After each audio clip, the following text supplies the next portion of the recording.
Les amis, bienvenue pour une nouvelle vidéo. Aujourd'hui on va parler d'actualité, plus précisément de Porsche au salon de Los Angeles qui a présenté 3 nouveaux modèles, ou plutôt un nouveau modèle et 2 nouvelles déclinaisons, et j'avais très envie de vous faire un format d'actualité là-dessus.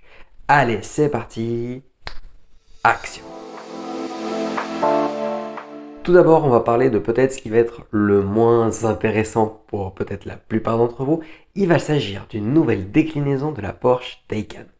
En effet, on connaissait déjà la Taycan en version normale berline, on connaissait la version Cross Turismo, c'est-à-dire en espèce de break un petit peu baroudeur avec des grands guillemets, et celle-ci était déclinée en version Taycan normale, en version 4S, en version Turbo S, et évidemment chez Porsche, une gamme n'est pas complète si on ne retrouve pas entre la 4S et la Turbo la version GTS.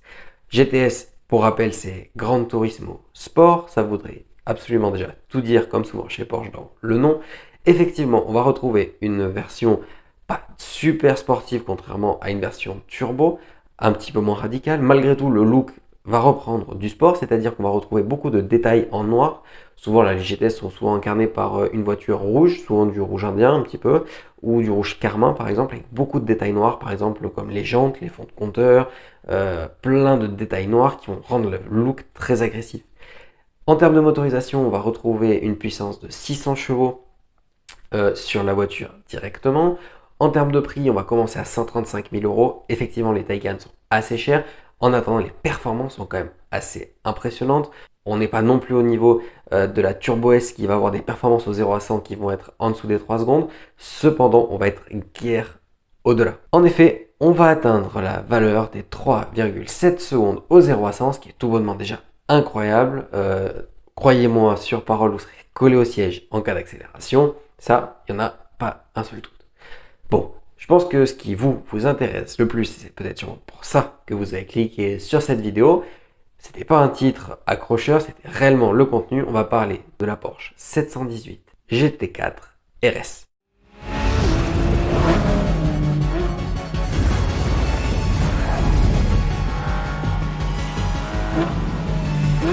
Lancée en 2019, la version GT4 était déjà la version un petit peu sportive, un peu plus exclusive de la 718. Pour rappel, elle est sortie il n'y a pas si longtemps que ça, la 718. Elle a été dotée d'entrée d'un flat 4, donc un 4 cylindres à plat, d'après Porsche qui sonnait très bien, pour en avoir essayé un en version GTS, donc les premiers GTS qui étaient eux aussi en 4 cylindres. Malheureusement, c'est assez aphone. Alors, on retrouve toujours la rigueur Porsche, cependant beaucoup moins émotionnel, ce qui fait que j'ai été très déçu en réalité de la voiture en elle-même. Après, les sensations en termes juste de handling, de prise en main étaient vraiment très bonnes. Cependant, le plaisir auditif n'était quand même pas là. Ici, pour le plaisir auditif, vous inquiétez pas, vous allez être servi. On en reparle d'ailleurs juste après. Mais pour resituer dans le contexte, GT4 RS, déjà RS ça veut dire Rennsport en allemand, Renn pour course. Donc déjà là, ça pose le décor d'emblée, ça veut dire que cette GT4 RS est pensée pour être la voiture la plus adéquate pour partir sur le Nürburgring par exemple ou sur n'importe quel autre circuit pour envoyer et donner des tours chrono les plus canons les uns que les autres. L'appellation GT4RS va être inédite sur cette version 718 puisque sur la première génération on n'avait pas de version entre guillemets GT4 ni GT4 RS, on s'était contenté d'une version R donc qui plafonnait la puissance en dessous des 400 chevaux. Ici le GT4 précédent là qui était sorti sur cette génération, on était à 420 chevaux, ce qui était déjà vraiment pas mal, mais on était quand même en dessous de la grande sœur, la 911. Ici, n'empêche que l'objectif de cette voiture, ça va être de faire de cette Porsche, la Porsche la plus adéquate en version centrale arrière, c'est-à-dire le moteur en version centrale arrière, la plus sportive et la plus radicale. Si on s'attarde tout d'abord sur le design, on va se rendre compte que l'objectif c'est la performance aérodynamique et la performance en refroidissement. En effet, on se rend compte dès la version de base qu'on va avoir un capot percé afin de créer de nouveaux flux d'air.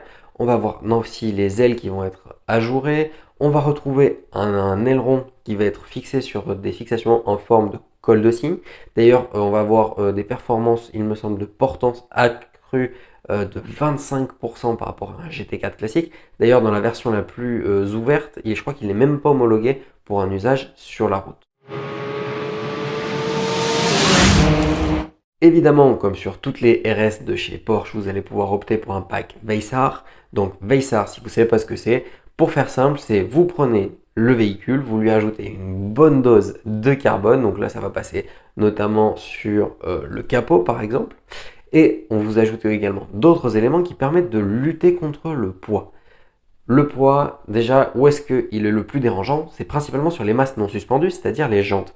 Donc, les jantes 20 pouces classiques de la GT4 RS vont passer dans un matériau très particulier qui permet de drastiquement réduire les masses. Il s'agit du magnésium, matériau qu'on va également retrouver sur l'arceau qui va embarquer cette GT4 RS, à la fois en termes pour la sécurité, mais également pour la rigidité du châssis, ce qui va être très agréable pour des sessions de roulage sur piste. Le seul détail maintenant esthétique dont je ne vous ai pas parlé, ça va être les custodes à l'arrière.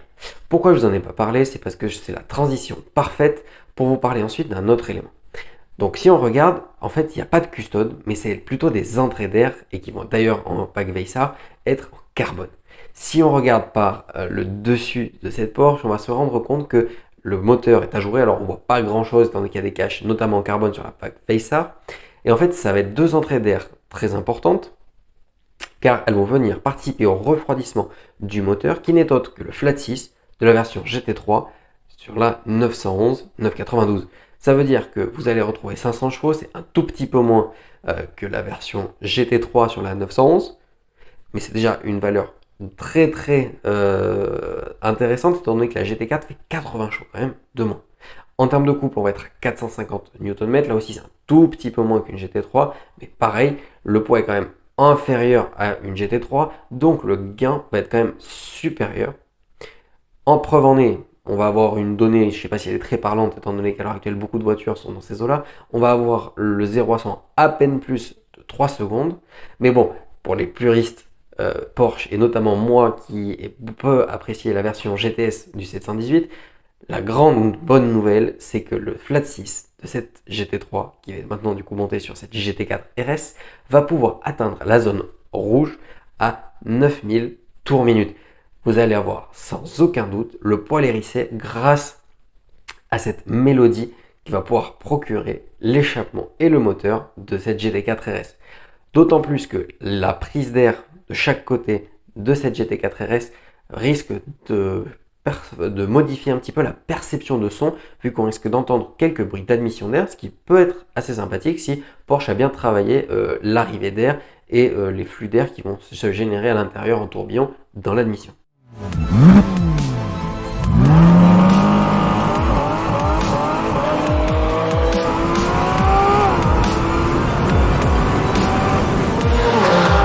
Si on doit comparer à un Cayman GT4, on va perdre 40 kg malgré l'ajout de toutes ces pièces performance, grâce notamment à l'emploi massif de carbone dans la conception de la voiture. Et également, ça va avoir un impact direct sur les performances sur circuit. Donc en plus de l'augmentation de puissance, la réduction du poids et l'optimisation des liaisons au sol, cette GT4 RS va être plus performante de 23 secondes sur le Nürburgring à peu près que la GT4. 24 secondes, ça peut paraître peu, mais en fait sur le Nürburgring où chaque voiture est poussée pour réaliser son temps maxi, son temps record, est poussée dans ses derniers retranchements avec des pilotes qui ont des milliers de tours, c'est franchement très bien comme score pour Porsche. Bon, on va parler du seul élément dans cette voiture qui risque de fâcher. Il s'agit en réalité du prix, vu qu'on va être au-dessus des 144 000 € en prix d'appel, hors malus évidemment, ce qui commence à faire une somme assez importante. Malgré tout, c'est quand même le véhicule qui a couronné la gamme, et en plus il sera en série limitée si je puis dire, étant donné qu'il n'y en aura pas énormément qui seront produites. Si vous voulez tout savoir pour mon avis, franchement je trouve que la voiture est très jolie. J'attends juste une chose, c'est de pouvoir écouter son moteur, peut-être même de trouver quelqu'un qui va bien me faire un tour dans la sienne. Moi, le seul aspect où je suis sceptique, alors c'est sûrement dû aux configurations qui sont proposées sur les photos de lancement, c'est les ouvertures sur le capot où je suis un petit peu mitigé. Je trouve qu'ils s'harmonisent pas très bien avec les phares et sur le design global de la voiture, mais ça pareil, ça sera encore à vérifier en vrai face à un modèle production dans une configuration entre guillemets peut-être un petit peu plus normale. Évidemment, comme à chaque fois, Porsche a également présenté une autre déclinaison de cette GT4 RS. Non, ce ne sera pas une déclinaison pour la route.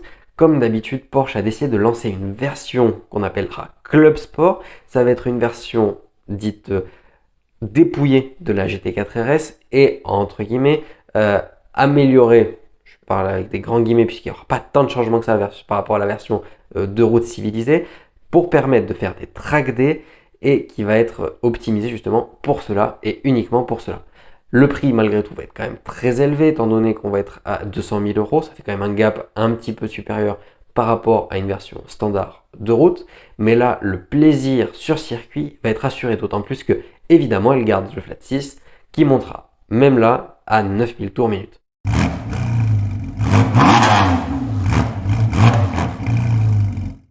Alors si vous faites beaucoup de track day et que vous avez les moyens de vous l'offrir, franchement n'hésitez pas une seule seconde et foncez. Enfin, pour terminer ce bulletin d'actualité, je vais vous parler d'une actualité qui n'est pas en lien avec Porsche, même si je pensais au départ me centrer uniquement sur les 3 modèles dont je vous ai parlé précédemment, mais cette actualité est sortie aujourd'hui, le jour où je tourne la vidéo, et je trouve cette actualité assez badass. En effet, des images de la nouvelle Batmobile sont sorties dans la presse ces jours-ci. Franchement, je trouvais que c'était hyper intéressant de vous en parler, étant donné que la franchise va observer de gros changements, entre guillemets, sur ce nouvel opus qui sortira en 2022. En effet, le réalisateur n'est plus le même, ça va être Matt Reeves aux commandes et non plus Christopher Nolan. L'acteur qui va jouer Batman va être différent, ça sera plus Christian Bale, mais Robert Pattinson. Et ce changement va notamment, pour nous passionnés de voitures, se matérialiser sur un aspect clé. Il s'agit du véhicule de ce héros. En effet, d'habitude on a plus vu des limousines ou des véhicules poussés à l'extrême dans le futurisme. Ici, je trouve qu'on revient sur quelque chose d'un petit peu plus terre à terre tout en conservant malgré tout l'univers Batman, mais il s'agira plus d'une muscle car survitaminée.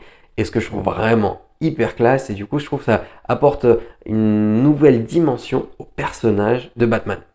Vous dire si j'apprécie, en tout cas le design, oui, j'attends juste une chose, la voir sur des plans dynamiques, même s'ils ne sont pas forcément réalistes, ce sera peut-être de l'image de synthèse.